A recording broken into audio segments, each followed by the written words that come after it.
سلام سلام سلام سلام همگی سلام همگی سلام.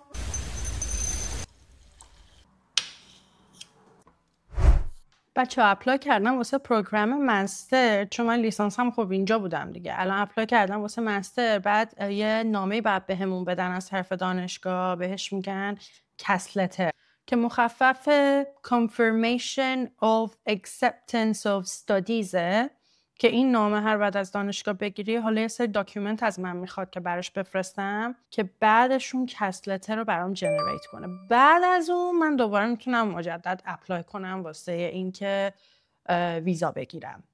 پس برم این مدارک رو بفرستم، بعد دوباره برمیگردم. بچه ها علیرغم میل باطنی که امروز دلم میخواست بشینم و چیل کنم، از جی پی به هم زنگ زدن و گفتن که بعد بیام که واکسن مننژیتمو بزنم.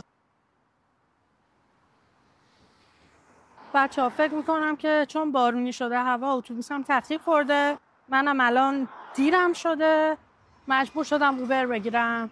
کاش که زود بیاد. چترم ندارم، یعنی تو ایران بگی ما انگلیس همچین جایی میریم دکتر احتمالا باور نمیکنن، ولی ببینید و باور کنید. بچه ها رسیدم. Under 25, Yeah? we are the Okay. I already document everything. We're waiting for you because I have to get off on time. Thank you. Thank you for waiting. Leave it on the right arm since you are. Yeah, I'm left-handed. Yeah. Relax a bit more for me. Okay, I'm just giving it to you now. Okay. This is called meningitis ACWY vaccine. Okay. Yeah, All right. perfect. Thank you so much. Bye. Have a great evening. Thank you. Bye-bye. Bye. واکسنمو زدن. واقعا یه خونه طوره کوچولوه که اسمشو گذاشتن جی پی پرکتیس، ولی آره یعنی همچین نمایی داره.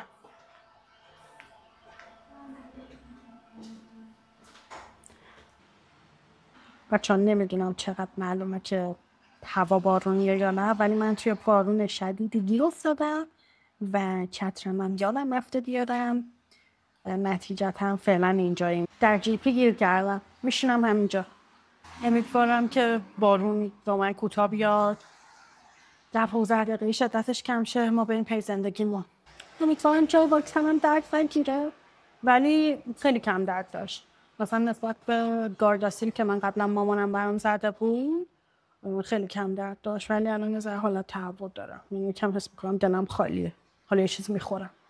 بچه‌ها طولی نکشید که بارون قطع شد. یه 5-6 دقیقه دیگه از جلوی در خونه قبلی رد میشم. خونه قبلی ما اصلا دوست ندارم، خیلی سرد بود. بارونه الان آفتاب داره میزنه تو صورت من. اگه زیبا نیست از چیه؟ ولی باحاله، من دوست دارم، یعنی من آفتابو همیشه دوست دارم. بعد بلافاصله بعد از بارون یا در حال بارش بارون هوا آفتابی شه، واقعا اعتراضی ندارم.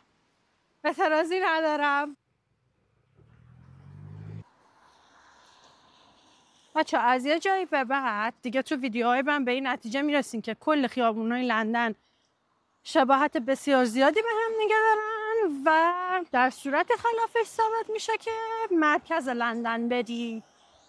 من اینجا زندگی میکردم و تایمی که اینجا بودم تایم خوشی نبود. بعد این سطل زباله ها رو میبینین اینجا؟ این سطل زباله ها رو هر هفته یه فلت باید از داخل حیاط می آورد همینجا بیرون بر خیابون میچید که حالا مثلا شهرداری بیاد و زباله هاشو خالی کنه. بعد فرداشم تو دوباره بعد میومدی اینا رو از توی خیابون میبردی میذاشتی داخل حیاط. و مثلا این اولین شوک فرهنگی من توی انگلیس بود که واقعا با من خب جی پی مو عوض نکردم. هر وقت دکتر اینا میخوام برم میام همینجا. بعد معمولا آدم میخواد بیاد دکتر خیلی حالش خوب نیست دیگه. بعد تو حسابش میکنی حالت خوب نیست، بعد میای تو منطقه‌ای که حالت خوب باشه هم مثلا حالت ممکنه یکم به هم بریزه. مشغول خوندن کتاب جدیدم.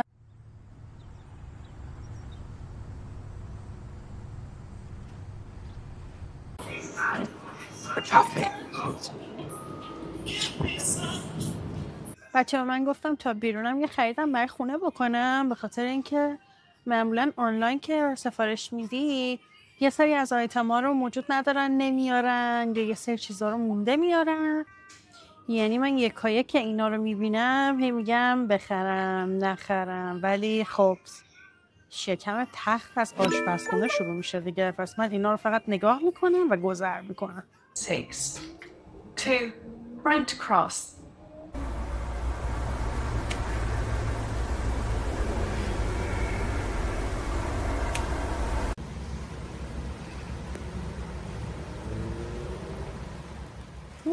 چه بارونی شد. وقتی رسیدم خونه بعد از اون بارون سنگین، یه ایمیلی از دانشگاه دریافت کردم که اون کسب نامبرمو که منتظرش بودم واسه هم فرستادن. برای همین درگیر شدم خیلی، یعنی یک مدت مدیدی، فکر میکنم 2-3 ساعت طول کشید که برای ویزا اپلای کردم، فرمامو پر کردم، از هیچ کس کمک نگرفته بودم. بار اولم من بود که برای ویزا اپلای میکردم خودم تنهایی، چون واسه لیسانس هم که اومدم یه آژانسی برای من این کار انجام داد و خب خودم واقعا حقیقت در جریان مثلا ریز جزئیات سابمیت کردن و ایناش نبودم.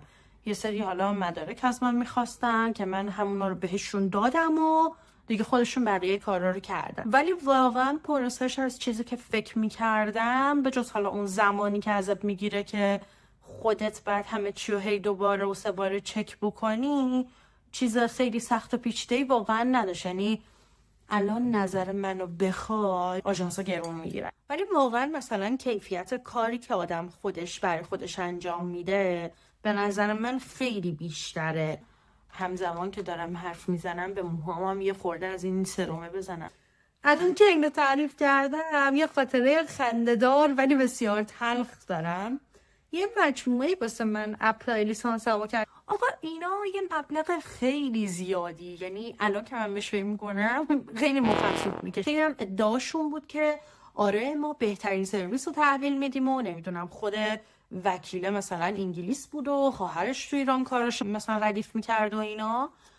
و من روزی که انگشتگاری داشتم با خواهرش قرار داشتم که یه سری از مدارکم مثلا حالا ترجمه شده اش، مثلا یه سری نامه و این داستان دست اونا بود که اینا رو به من بده و من برم برای انگشتنگاری و مثلا عکسمو بگیرن و دیگه اپلیکیشنمو بفرستم رسما. رسیدیم اونجا هیچ وقت یادم نمیره اپوینتمنت من ساعت 4 بعد از ظهر بود. خب و ساعت 3:10 ظهر در کافه ویونا نشسته بودیم که من مدارکمو باهاش چک کنم. 50 دقیقه مونده به وقت سفارتم فهمیدم که شناسنامه ترجمه شده ندارم. نه تنها خودم ندارم بلکه والدینم هم که روی پرونده من بعد یه سری اطلاعاتشون باشه که حالا نسبت فامیلیمون به هم دیگه معلوم باشن، اونا هم شناسنامه ندارن. نفس عمیق میکشم و در مایک مورد علاقم دمنوش زعفرون از شانسم آماده دارم میخورم، میام برایش رو تعریف میکنم. یک لحظه به من اجازه بدید. در اون حینم برای من شربت گل گاو زبون گرفتم به خیال اینکه یکم آروم شم، ولی تأثیری نداشت و من رفتم و انگشتگاریمو کردم. الان اینجا خب 3 سال از اون موقع میگذره ولی خب خیلی استرس کشیدم. پوینت من از این تعریف کردن این داستان این بود که هیچ کسی به دلسوزی خودتون مدارکتون رو چک نمیکنه، ولو اینکه یه پول خیلی کلان هم ازتون گرفته باشه. حالا از کلاهبرداری و اینا هم بگذاریم که خیلی از آدما هستن که میان پولتو میخورن و اینا رو بگذاریم، ولی آره هیچکی به خوبی خودتون کارتون رو انجام نمیده. واقعا روز طولانی بود. بعد یه آپدیت کوچولو هم میخوام از دستم بهتون بدم. جای واکسنم چسبشو که در آوردم دیگه، ولی جای واکسنم یه خورده‌ای ورم کرده ولی درد و اینا دیگه ندارم. حالت هوام خدا رو شکر ندارم. امیدوارم هم که تب نکنم. دیگه احساس میکنم وقت شوفوبی بشم. در خونه قفله. در خونه قفله. بعد یه روز طولانی الان دیگه میخوام برم بگم بخوابم. و اینکه خیلی خوشحالم که تا اینجای ویدیو همراه من بودین. امیدوارم که یه ویدیو رو کلی دوست داشته باشین و اگه که از این تایپ ویدیوها دوست دارین که از روزمرم بذارم حتما به هم بگی. خیلی دوستتون دارم. مچ بهتون. بای بای.